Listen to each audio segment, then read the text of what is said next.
कैसे हो? बार बार मैसेज आ रहा था कि सर वाणिज्य संकाय का आपने त्रैमासिक परीक्षा में सिलेबस नहीं दिया था और बच्चे मेरे से नाराजगी जता रहे थे। फाइनली तुम टेंशन मत लो, तुम्हारे सामने कला और वाणिज्य का फुल सिलेबस लेकर के आ चुका हूँ। जितने भी सब्जेक्ट लगते हैं, चाहे तुम्हारा history, economy, geography, polity, even sociology, इनका भी सिलेबस लेकर के आया हूँ। और जितने भी सब्जेक्ट है ना, सबका है, तुम परेशान मत होना। अब देखो यार, तुमको पता है ना कि तुम्हारा अर्धवार्षिक परीक्षा सर के ऊपर मंडरा रहा है, ज्यादा समय बचा नहीं है। और बीच में कल से त्योहार है, कल से छुट्टियां लग गई स्कूल की, और त्योहार है दीपावली का। दीपावली में तो तुम व्यस्त हो जाओगे पटाखे फोड़ने में, लेकिन पटाखे ध्यान से फोड़ना, हाथ बस मत फोड़ लेना भाई, क्योंकि एग्जाम है फिर इसके बाद। तो हम क्या करेंगे, ये जो दीपावली है ना, हम इंजॉय करेंगे छुट्टी, लेकिन छुट्टी इंजॉय करने के साथ साथ पढ़ाई भी करते जाना। और तुम्हें मुझे बता दो कि मैं तुम्हें परीक्षा अध्ययन से पढ़ा दूं या बोध से। मैं कोई एक सीरीज आने वाला हूं जो कि टोटल फ्री रहेगा, तो बता दो तुम्हें किससे पढ़ना है, ताकि उस बुक को मैं मार्केट से मंगा लूं और क्लासेस स्टार्ट कर दूं। ठीक है, तो ये खैर आगे की बात हो गई। देखो, जब भी हम कोई एग्जाम देने जाते हैं तो पहला रूल सही होता है कि सबसे पहले उसके सिलेबस को समझो कि किस किस चैप्टर से कितने क्वेश्चंस आएंगे। एंड फाइनली अब तुम्हारे सामने मैं रख रहा हूं। तो चलो हम आगे बढ़ते हैं और कला और वाणिज्य दोनों के सिलेबस को बहुत अच्छे समझने का प्रयास करते हैं। ये हाईफेयरली एग्जाम पॉइंट ऑफ व्यू से काफी इंपॉर्टेंट होना है ये वीडियो। आपको पता है 3 नवंबर से एग्जाम स्टार्ट है, एंड इसके पीडीएफ को तुम डाउनलोड कर सकते हो। सिंपल सा मिडिल एजुकेशन का एप्लीकेशन मिलेगा, उसमें उसको डाउनलोड करो, प्ले स्टोर में देख लो, मिल जाएगा। डाउनलोड करो, सिलेबस वाले सेक्शन में जाना और जा करके सिलेबस को डाउनलोड कर लेना। चलो, तो सबसे पहले हम शुरू करते हैं हिंदी से।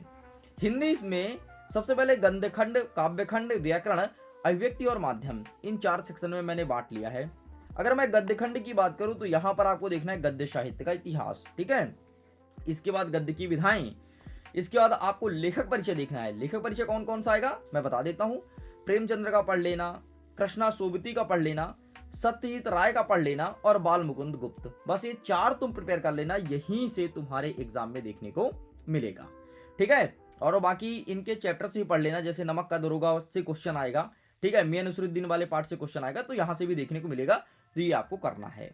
आगे बढ़ते हैं, अब मैं बात करता हूं काव्यखंड का। तो यहां से कवि परिचय। अब कवि कौन कौन से आएंगे सर, तो कबीर पढ़ना है, मीराबाई जी को पढ़ना है, ठीक है, और भवानी प्रसाद को पढ़ना है। ये 3 पढ़ लेना, 3 में से कोई 2 आपके एग्जाम में देखने को मिलेगा। एंड पद्य साहित्य का इतिहास मत छोड़ना, यहां से 2 नंबर का एक क्वेश्चन आ रहा है इस बार। ठीक है, बाकी यहां से दुष्यंत कुमार का गजल है, तो ये सब पढ़ लेना, स्किप भी कर सकते हो क्योंकि यहां ज्यादा क्वेश्चन नहीं बनेगा। क्वेश्चन अगर हिंदी में बनेगा वो है भाई साहब तुम्हारा व्याकरण खंड।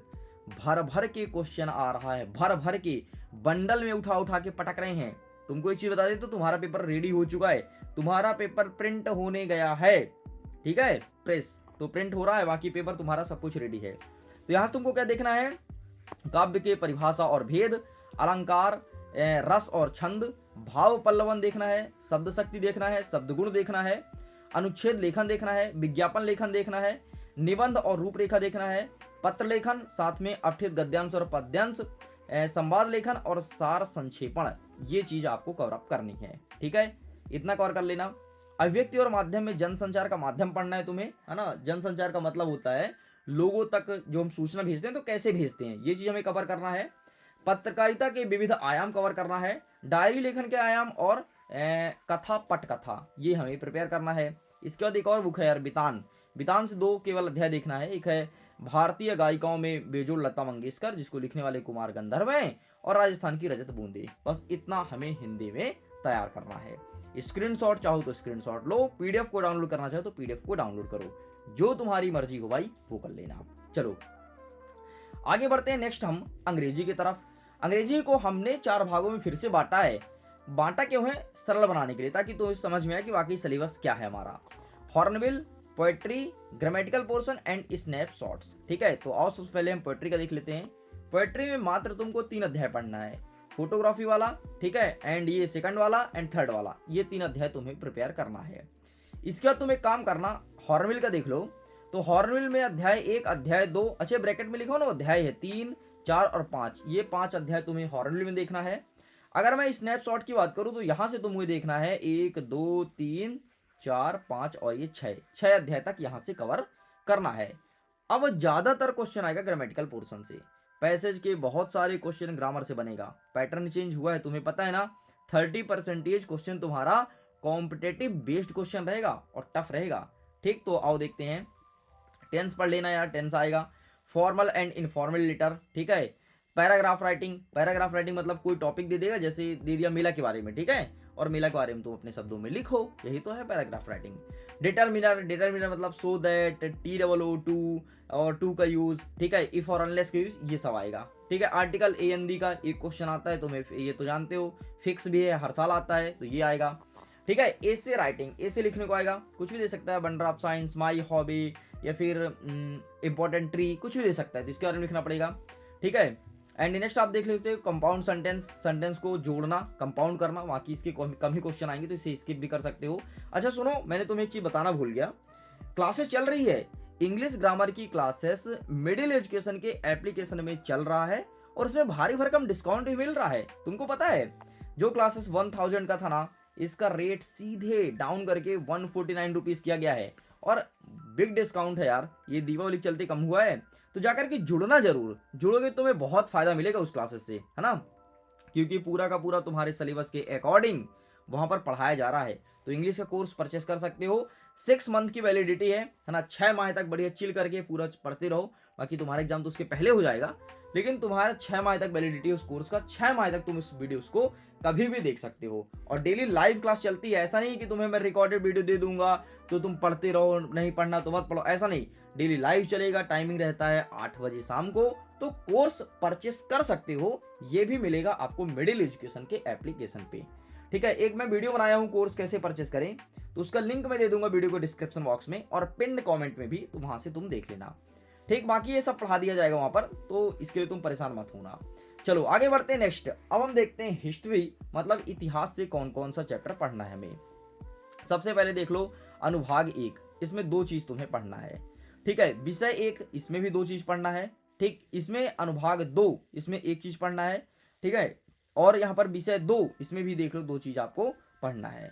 आगे देखते हैं अनुभाग 3, अनुभाग 3 में ये वाला पढ़ना है तुमको, बदलती परंपरा, और ये विषय 3 में देख लो यायावर साम्राज्य और मानचित्र, विषय 4 में 3 वर्ग, और विषय 5 में तुम्हें बदलती हुई संस्कृति परंपरा, इतना हमें प्रिपेयर करना है, ठीक है। तो ये रहा हिस्ट्री का, ठीक है, स्क्रीनशॉट, बाकी ये इसी PDF को तुम डाउनलोड कर पाओगे बहुत ही आसानी से। चलो भाई आगे बढ़ते हैं, हम देख लेते हैं जियोग्राफी, मतलब भूगोल का क्या क्या रहने वाला है। सबसे पहले भूगोल के मूल सिद्धांत और भारत भौतिक पर्यावरण, ये 2 किताबें हैं, इनमें से सबसे पहले तुम्हें देखना है भारत भौतिक पर्यावरण का अध्याय नंबर 1 भारत स्थिति, अध्याय नंबर 2 संरचना तथा भू आकृति, ठीक है। यहीं से आएगा तुम्हारा मानचित्र, अफवाह तंत्र और जलवायु, बस यहीं से तुम्हें कवर अप करना है। आगे बढ़ते हैं, जो दूसरी बुक है कि भूगोल का मूल सिद्धांत, ज्यादातर क्वेश्चन यहां से आएगा। वो क्वेश्चन कौन कौन सा है, chapter number 1, chapter number 2, 3, 4, 5 and 6, chapter का नाम भी सामने लिखा गया, एक बार मैच कर लेना, 7th, 8th और 9th, बस 9 तक तुम्हें देखने को मिलेगा, ओके, ये तुम्हें कवर अप करना है। चलो आगे बढ़ते हैं नेक्स्ट। अब हमारा आ गया राजनीति शास्त्र, मतलब पॉलिटिकल साइंस। अगर मैं राजनीति शास्त्र की बात करूं तो यहाँ पर भी 2 किताबें हैं भाई, एक भारत का संविधान सिद्धांत और व्यवहार, और दूसरा है राजनीतिक सिद्धांत, ठीक है। यहाँ पर कई सारे चैप्टर भी दिए गए हैं, देख सकते हो। चैप्टर नंबर 1 कहता है कि राजनीतिक सिद्धांत एक परिचय, चैप्टर नंबर 2 कहता है स्वतंत्रता, चैप्टर नंबर 3 कहता है समानता, चैप्टर नंबर 4 कहता है सामाजिक न्याय, चैप्टर नंबर 5 कहता है अधिकार, चैप्टर नंबर 6 कहता है नागरिकता। तो ये तुम्हें कवर अप करना है, ओके। यहां से देखते हैं, चैप्टर नंबर 1 कहता है संविधान क्यों और कैसे, है ना, मतलब हमारा संविधान क्यों बना, कैसे बना, कौन बनाया, ऐसे क्वेश्चन देखने को मिलेगा। और इस चैप्टर ज्यादातर क्वेश्चन आपके वस्तुनिष्ठ में आते हैं, टेंशन मत लो, क्लासेस चलेगी, सब कुछ बताऊंगा, बस पढ़ते जाना। जितने भी वीडियोस यूट्यूब चैनल पे डलेंगे अच्छे से देखना, मन लगा करके देखना, ईमानदारी से देखना, तभी जाकर के मैं कंटिन्यू वीडियो को रखूंगा। जैसे ही तुम डाउन हुए मैं वीडियो बनाना बंद कर दूंगा, क्योंकि तुम्हें पता है कि मैं और बच्चों को भी ध्यान देता हूं, तो मैं उधर शिफ्ट हो जाऊंगा, फिर मैसेज करके तुम चिल्लाते रहोगे, फिर तुम्हें कुछ नहीं मिलेगा, ठीक है। तो तुम मुझे कमेंट में बता देना कि तुम्हें परीक्षा अध्ययन से पढ़ना है या बोध से। उस बुक को मैं आज तो नहीं हो पाएगा, लेकिन कल मैं मार्केट से मंगा लूंगा। नेक्स्ट कहता है 2nd नंबर कि भारतीय संविधान में अधिकार, 3rd नंबर कहता है चुनाव और प्रतिनिधित्व, 4th नंबर कहता है कार्यपालिका, 5th नंबर कहता है विधायिका, 6th नंबर कहता है न्यायपालिका एंड 7th नंबर कहता है संघवाद। तो ये चीज हमें प्रिपेयर करना है। आगे बढ़ते हैं, नेक्स्ट कहता है हमारा लेखांकन। लेखांकन क्या है भाई साहब? लेखांकन में सबसे पहले इधर देखो विषय दिया, इधर दिया है पाठ। तो पाठ 1 कहता है कि लेखांकन एक परिचय, पाठ 2 कहता है लेखांकन के सिद्धांत, पाठ 3 कहता है कि लेन देन का अभिलेख। ठीक है, यहां से देखने को मिलेगा लेखांकन मतलब अकाउंटेंसी।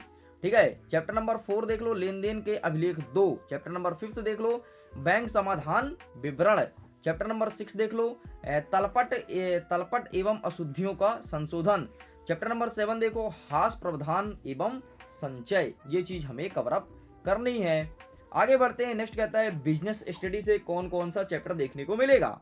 बिजनेस स्टडी सबसे पहले देखना है अध्याय नंबर 1 व्यवसाय व्यापार एवं वाणिज्य, अध्याय नंबर 2 व्यवसायिक संगठन के स्वरूप, अध्याय नंबर 3 कहता है निजी सार्वजनिक एवं भूमंडलीय उपक्रम, अध्याय नंबर 4 कहता है व्यावसायिक सेवाएं, अध्याय नंबर 5 कहता है कि व्यवसाय की उमड़ती पद्धति, अध्याय नंबर 6 कहता है कि व्यवसाय का सामाजिक उत्तरदायित्व एवं व्यावसायिक नैतिकता, अध्याय नंबर 7 कहता है कि कंपनी निर्माण, अध्याय नंबर 8 कहता है कि व्यावसायिक वित्त के स्रोत। तो ये हमें प्रिपेयर करना है। ठीक है, ये रहा हमारे बिजनेस स्टडी का सिलेबस।